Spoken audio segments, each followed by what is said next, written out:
Bonsoir à tous, je vous salue dans le précieux nom de Jésus-Christ. Je suis Joël, donc serviteur de Dieu. Tout d'abord, je te souhaite la bienvenue sur notre page Facebook, Mission Chrétienne Porte de Vie. Vous pouvez aussi nous retrouver sur notre blog qui porte le même nom, Mission Chrétienne Porte de Vie. Donc c'est un petit blog évidemment qui sert à partager quelques articles, quelques partages bibliques. Vous pouvez trouver aussi d'autres informations très intéressantes. Et donc je suis ici ce soir parce que je veux m'adresser peut-être à toi qui n'as jamais prié, ou peut-être aussi à quelqu'un d'autre, à une autre personne qui n'a peut-être pas prié depuis un certain temps, voire depuis longtemps. J'aimerais simplement te dire que cela ne te disqualifie en rien. Amen. Donc simplement, n'ayez aucune inquiétude avec ça. Dieu est bon et miséricordieux. Dieu est un Dieu qui pardonne tout. Et si tu reviens vers lui, si tu n'as pas prié depuis un certain temps, si tu reviens vers ton Dieu, si tu reviens vers ton Seigneur Jésus-Christ, notre Seigneur et Sauveur à tous, eh bien, il tournera sa face vers toi. Si tu l'accueilles dans ton cœur, il t'accueillera également. Donc pour prier, on n'a besoin que de deux choses vraiment essentielles. Parce que beaucoup de gens, par rapport à la prière, se font tout un... Comment dirais-je, imagine qu'il y a tout un protocole très compliqué. Mais pour prier, tu n'as besoin en réalité que de deux choses essentielles. La première chose, c'est ta foi. Donc la foi, qu'est-ce que c'est? C'est vraiment croire en Jésus. C'est avoir reçu Jésus dans ton cœur. Ça, c'est la foi. Tu peux aussi avoir cette foi qui te fait dire que bon, je sais qu'il y a un Dieu tout-puissant qui existe. Je sais qu'il y a une puissance au-dessus de nous qui est là, qui existe, qui manifestement a créé toutes choses. Tu n'as pas encore eu, on va dire, la révélation de Jésus-Christ dans ton cœur. Mais cela aussi n'est pas disqualifiant.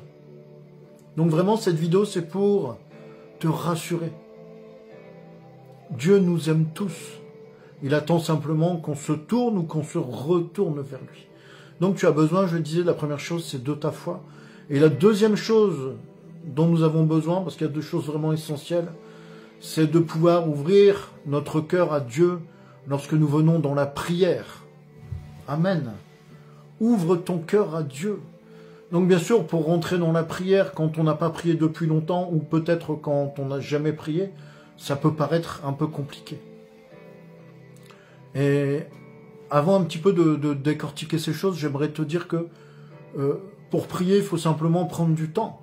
C'est le premier sacrifice qu'on fait en général pour Dieu, c'est de lui donner de notre temps. Lui qui nous a tant donné, lui qui nous a donné son Fils bien-aimé, Jésus-Christ, en sacrifice. Nous sommes tous des pécheurs, nous étions tous des pécheurs, et Jésus-Christ nous a offert à la croix, il a versé son sang pour nous, il nous a rachetés au prix de son sang précieux. Amen. Quel cadeau merveilleux. Quel cadeau merveilleux. Donc si tu n'as pas prié depuis longtemps, rends-toi juste disponible, même si tu n'as jamais prié. Applique ce conseil. Tu te rends simplement disponible pour Dieu. Comment faire? Trouve un moment où tu es tranquille. La Bible nous dit comme ceci que nous devons nous rendre dans notre lieu secret. Ça peut être dans ta chambre, ça peut être dans un bureau, dans une pièce quelconque où tu te sens bien. Tu dois aussi trouver un endroit où tu te sens à l'aise, où tu es confortable et où tu n'as pas de choses qui viennent te perturber. Ça peut être du bruit, ça peut être des fois une ambiance ou une atmosphère qui est un peu stressante. C'est un endroit où tu dois te sentir bien, tu dois pouvoir te mettre comme dans une bulle. Et là, simplement, tu ouvres ton cœur à Dieu. Tu mets en action ta foi. Parce que on peut dire je crois, etc. Mais pour parler à Dieu, il faut activer sa foi. Il faut commencer à la relâcher. Et tu parles simplement avec ton cœur. Parler à Dieu, c'est un dialogue, ce n'est pas un monologue. Tu parles à Dieu comme tu parlerais avec ton Père. Comme tu parlerais avec ton Père. Et donc, c'est une relation d'amour. C'est une relation de père à enfant. Dans les tout débuts de ma conversion, j'avais du mal à saisir cela. Et puis, donc je n'arrivais pas à prier, je n'arrivais pas à aligner 5 mots de prière correctement. Et j'étais crispé, et je cherchais des formulations, je cherchais des prières toutes faites. Alors j'avais des souvenirs d'enfance, on m'avait fait apprendre des prières par cœur, mais je me suis vite rendu compte en fait que ça ne marchait pas, parce que j'avais beau réciter une prière toute fabriquée, ce n'est pas ça qui me soulageait. Ce n'est pas ça qui pouvait me procurer cet échange, ce dialogue avec le divin, avec Dieu, avec mon Seigneur et Sauveur Jésus-Christ, qui est mon Seigneur, mon Dieu, mon Roi. Amen. Donc voilà, tu te mets dans de bonnes dispositions. Tu peux aussi mettre une musique un peu, comment dirais-je, une musique d'adoration chrétienne. Quelque chose qui va aussi te mettre dans un apaisement.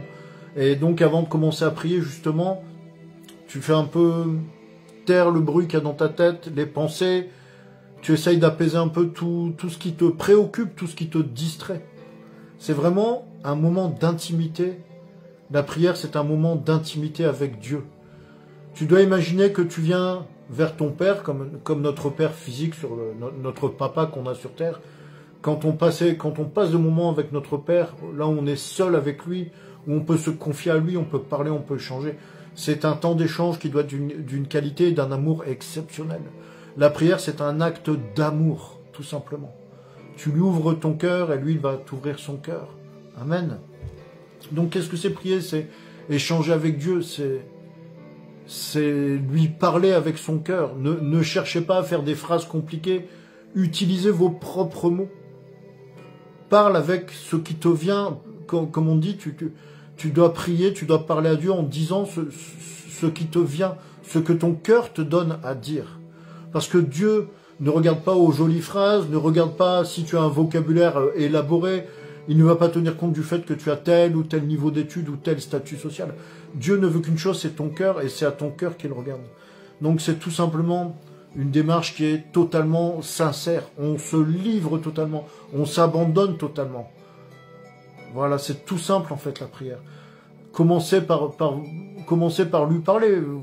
Vous commencez à exprimer peut-être, ça peut être exprimer des remerciements envers lui, ça peut être exprimer du chagrin, parlez-lui de vos peines, parlez-lui de vos tracas. Vous pouvez dire à Dieu, tu peux dire à Dieu tout ce que tu as dans le cœur, tout ce qui te passe par la tête, en autant bien sûr que ce soit des bonnes choses, on est d'accord. Et c'est ainsi que tu commences à avoir ce dialogue, à avoir un échange intérieur. Ce n'est pas un monologue la prière, ce n'est pas un débit de parole où on va parler, puis après c'est fini, merci, bonsoir. Non, c'est pas ça. C'est un temps d'échange. La Bible nous dit que le Seigneur partait parfois, il s'éloignait un peu, il allait dans des endroits isolés, le Seigneur Jésus-Christ, et puis il parlait toute la nuit avec son Père, il priait toute la nuit. Prier, c'est un dialogue avec Dieu. C'est une intimité avec Dieu. C'est ça qu'on doit comprendre. Donc si tu n'as pas prié depuis longtemps, tu peux retourner vers lui sans crainte, avec le cœur apaisé, parce qu'il va t'écouter. Parce qu'il va t'écouter, il va te répondre. Si tu persévères dans la prière, il va te répondre. Parce que Dieu nous entend, Dieu s'approche de nous et Dieu nous parle. Et ça, c'est écrit dans sa parole. Dieu t'écoute, c'est écrit dans le psaume 64. C'est écrit dans le psaume 64. Il s'approche de toi, on a ça ici, je vais vous lire ça dans Jacques 4,8. Quand tu pries avec sincérité, quand tu lui ouvres ton cœur, Dieu s'approche de toi. Écoutez ceci. C'est le livre de Jacques, chapitre 4, verset 8. Approchez-vous de Dieu et il s'approchera de vous. Pécheurs, enlevez la souillure de vos mains, et vous qui avez le cœur partagé, purifiez vos cœurs. Amen. Vous voyez, ce verset biblique est très explicite. Vous devez vous approcher, il est écrit, pécheurs, enlevez la souillure de vos mains. C'est-à-dire que voilà, on doit se nettoyer peut-être avant, se débarrasser un peu de toutes les mauvaises choses. Et on doit arriver vers lui avec un cœur pur, tout simplement. Dieu te parle, Dieu va s'approcher de toi, il va t'écouter. Il va te répondre. Alors, sur cet aspect des choses, si tu n'as jamais prié ou si tu ne connais pas trop les Écritures, la Bible, si vraiment tu as juste, on va dire, une simple attirance, parce qu'il faut bien commencer par quelque chose. Si tu n'as jamais prié, que tu n'es pas encore chrétien, tu peux commencer déjà. On a besoin de deux choses au départ, c'est de lire sa Bible, lire la Bible, lire la parole de Dieu et prier. Ce sont un petit peu les deux béquilles fondamentales au départ, avant même d'être dans une église. C'est quelque chose aussi que je voulais aborder rapidement. Vous savez, recevoir Dieu, croire au Seigneur Jésus-Christ, c'est croire dans son cœur. Ce n'est pas parce que tu vas aller signer un registre dans une Bible, ce n'est pas parce que tu vas dire je fais partie de telle église, oh je suis protestant, je suis catholique, etc. Ce n'est pas ça qui sauve. Ce qui sauve, c'est de recevoir réellement le Seigneur Jésus-Christ dans ton cœur. Vous voyez? C'est ce que les Hébreux dans la Bible appelaient la circoncision du cœur, en opposition avec la circoncision physique, puisque les Hébreux, les Juifs se basaient sur la circoncision physique, la circoncision du sexe. Pour eux, c'était le symbole de leur adhésion, voilà, de leur foi en Dieu. Mais ce n'est pas suffisant, Dieu veut notre cœur. La véritable circoncision n'est pas physique, c'est une circoncision de cœur. Amen. Donc c'est simple, tu n'as pas besoin d'être circoncis physiquement, tu n'as pas besoin d'appartenir à telle église, tu n'as pas besoin d'être, comment dirais-je, tu n'as pas besoin de suivre tel évêque, tel pasteur, tel prêtre, etc. La foi, le salut est personnel, le salut est individuel. Ce n'est pas l'église qui sauve, ce n'est pas le fait de dire je suis évangélique, je suis baptiste, je suis catholique, je suis pentecôtiste, tout cela n'a rien à voir, ce n'est pas ça qui sauve. Sinon, comment feraient ceux qui croient en Dieu, qui habitent perdus dans une très haute montagne, ou dans un lieu très reculé, très isolé? Donc ils ne vont pas à l'église, donc ils ne peuvent pas être sauvés, ils ne vont pas à l'église, donc ils ne peuvent pas avoir de vie de prière. Tout cela, ce sont des enseignements humains. Dieu est venu, Jésus-Christ est venu sur terre pour non pas abolir la loi, mais pour l'accomplir. Il est venu pour délivrer l'homme des religions. On ne doit jamais oublier cela. C'est cela l'un des aspects fondamentaux du message de l'Évangile. Nous délivrer de la religiosité. Nous délivrer des dominations dures de certaines religions qui assujettissent vraiment les hommes, qui les mettent sous un joug encore plus lourd que là où ils étaient avant même de croire. En Christ, nous avons la liberté. Ce n'est pas la liberté de faire n'importe quoi, de dire n'importe quoi, mais c'est d'être libre en Jésus-Christ. Il est venu libérer les gens. Il est descendu pour réconcilier l'homme avec Dieu. Il est venu aussi pour racheter son épouse, l'Église, qui avait été perdue depuis la chute lors de la Genèse. Donc voilà, je m'égare un petit peu, pardonnez-moi. Mais que fait Dieu? Il s'approche de toi. Il vient te donner la paix parce qu'il n'y a que lui, Jésus-Christ, qui donne la paix du cœur. Et pour obtenir cette paix du cœur, l'un des meilleurs moyens, c'est par la prière. Pour ceux qui pratiquent, évidemment, ceux qui sont vraiment assis dans la foi, mais encore une fois, ce message que je délivre ce soir, c'est pour des gens qui n'ont peut-être pas prié depuis longtemps, voire jamais prié. Donc on peut aussi, si vous avez un petit peu cette expérience, commencer à chanter quelques cantiques chrétiens, quelques louanges chrétiennes, pour rentrer dans l'atmosphère. Ensuite, vous commencez simplement, comme je l'ai dit, à parler à Dieu avec votre cœur. Parle-lui avec ton cœur. Présente-lui tes problèmes, présente-lui tes souffrances, présente-lui tes aspirations, tes espoirs. Parle-lui de ce monde qui va si mal, parle-lui comment dirais-je, tu peux avoir un problème de santé, tu peux avoir quelqu'un dans ta famille qui a des problèmes d'argent, tu peux parler de tout et de rien avec Dieu, en autant que ce soit correct et respectueux. Voilà, il n'y a pas de position particulière. Là, je m'adresse plus précisément à ceux qui n'ont jamais prié. Tu peux être debout, assis, allongé, assis en tailleur par terre. L'essentiel, c'est que tu te sentes bien confortable dans ta position. Voilà, tu ne dois pas non plus avoir froid. Ce n'est pas une ascèse. La prière, c'est un échange. C'est un dialogue d'amour entre un père et son enfant. Entre un père et sa fille. Entre un père et son fils. Parce que pour lui, c'est ce que nous sommes. C'est ce que nous sommes. Et la prière nous apporte beaucoup de choses. La prière nous apporte la délivrance. La prière nous apporte, je le disais tout à l'heure, la paix intérieure qu'on retrouve dans Philippiens. Philippiens 4,7 nous dit comme ceci. J'ai noté le verset biblique ici.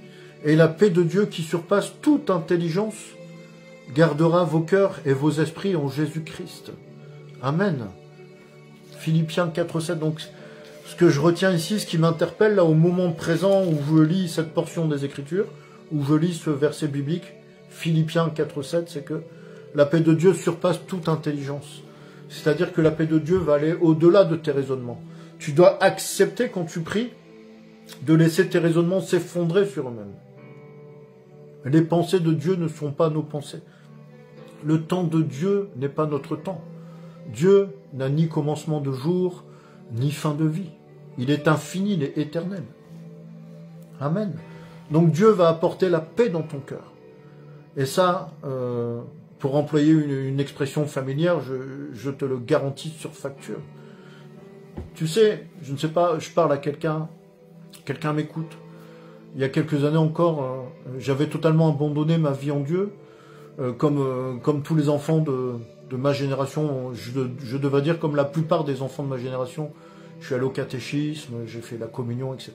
Et puis, les choses étant ce qu'elles sont, la vie étant ce qu'elle est, j'ai tout laissé tomber. Et puis, par hasard, je suis revenu, je me suis à nouveau rapproché, je me suis retourné vers le Seigneur Jésus-Christ. Et je m'en félicite, c'est merveilleux. Parce que ça a à nouveau retransformé ma vie. Comme je le disais précédemment, je ne savais pas prier. Je ne savais pas quoi dire. Vous voyez? Et, comment dirais-je, quand vous répétez des prières toutes faites, des prières apprises par cœur, c'est comme si Dieu t'entend, il te regarde et puis il te dit, bon, tu as bien appris ta leçon, bravo, mais maintenant, toi, qu'est-ce que tu veux vraiment me dire? Qu'est-ce que tu veux vraiment me demander? Quel était ton problème? De quoi as-tu besoin? Et là, Dieu te regarde et il te touche et il te dit, mais parle-moi, parle-moi, je suis ton Père là-haut dans les cieux, parle-moi, ouvre-toi à moi, c'est ça qu'il te demande. Et c'est comme ça qu'il peut t'apporter la paix, parce que si tu commences à raisonner dans ta prière, non, il faut que je sois dans telle position, il faut que je sois dans telle position, il faut ceci, il faut cela, je dois être habillé comme ceci ou comme cela, je dois appartenir à telle ou telle église, c'est totalement faux. C'est totalement faux. Dieu ne veut qu'une chose, il veut ton cœur une fois encore. Donc c'est ça, Dieu s'approche de toi, il vient te donner la paix, il se révèle à toi, et il va aussi te révéler des choses. La prière va faire que un dialogue va s'instaurer entre toi et Dieu, amen, et Dieu va se révéler à toi et il va aussi te révéler des choses que tu ignores, que tu soupçonnes, que tu ne soupçonnes même pas, pardon. La prière fait grandir. Il n'y a pas longtemps, quelqu'un m'a demandé, ah, tu pries, mais qu'est-ce que ça t'apporte? Ça m'apporte du réconfort, ça m'apporte la paix du cœur, ça m'a permis d'abandonner certaines choses comme peut-être la colère, l'égoïsme, ça m'a permis de laisser tomber l'orgueil. Vous voyez? Donc Dieu, en nous enlevant certaines de ces choses, il nous donne beaucoup, beaucoup plus, infiniment plus que si quelqu'un venait te signer un chèque. Parce que ça te fait croître, ça te fait grandir dans ta spiritualité. Tu commences à devenir plus épais spirituellement. Je ne sais pas si je me fais bien comprendre, mais ce sont des choses tellement essentielles. Donc, toi qui n'as jamais prié depuis longtemps, qui n'a pas prié depuis longtemps, qui n'a jamais prié, abandonne-toi simplement à lui, prends un petit temps.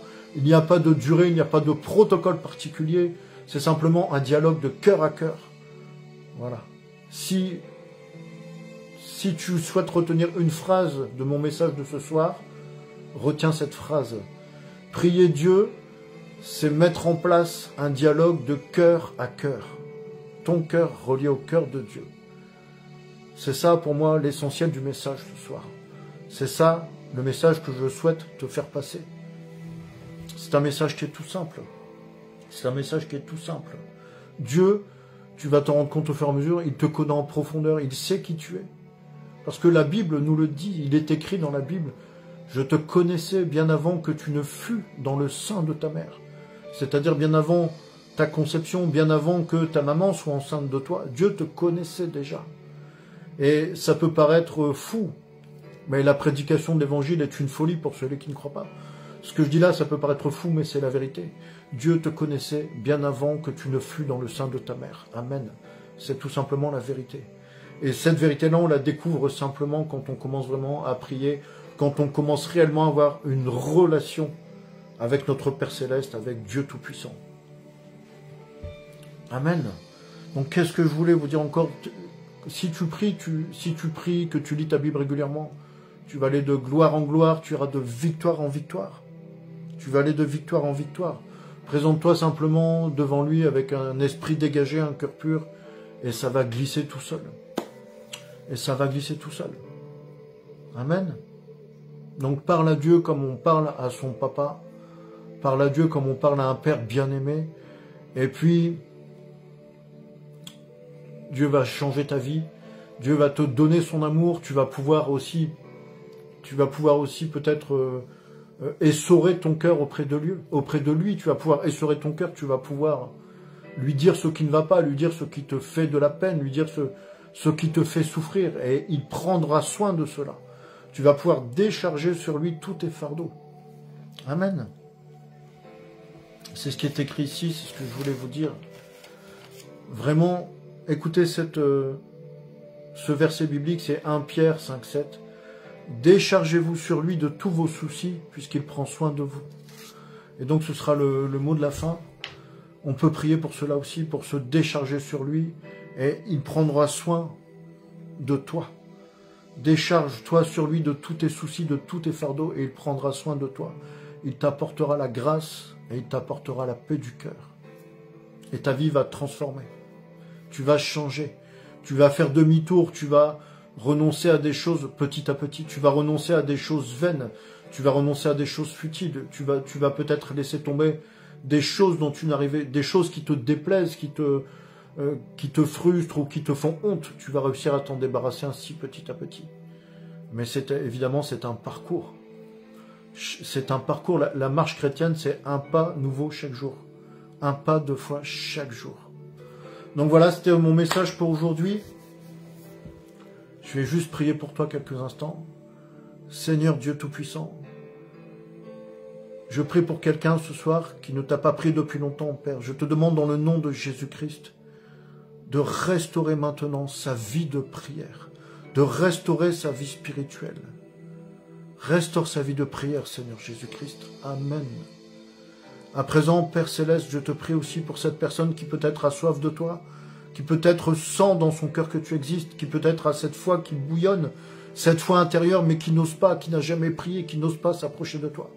Je te demande au Seigneur Jésus-Christ de déposer dans son cœur un feu nouveau, de déposer dans son cœur une foi de prière, et je te demande de libérer sa parole. Que son cœur se libère, et qu'en se libérant ainsi, il puisse libérer la parole de cette personne qui ne t'a jamais prié. Sois libéré, sois libre de parler à ton Dieu avec ton cœur. Sois libre de t'exprimer les pensées profondes, les chagrins profonds, les tourments, les questionnements que tu as. Libère-toi de cela dans la prière. Parle à ton Dieu, sois libéré. Au nom de Jésus-Christ, instaure un dialogue, un véritable dialogue d'amour avec ton Dieu Tout-Puissant. Au nom de Jésus-Christ, j'ai prié. Amen. Bien, j'espère que ce message aura pu vous édifier, peut-être vous réconforter, peut-être vous donner la volonté d'aller prier, l'envie d'aller prier. En tout cas, je vous bénis richement au nom de Jésus-Christ. Je vous demande de passer une excellente fin de soirée dans la paix et la joie du Saint-Esprit. Et je vous dis à bientôt pour d'autres vidéos. C'était votre frère Joël. Shalom, shalom, dans la paix.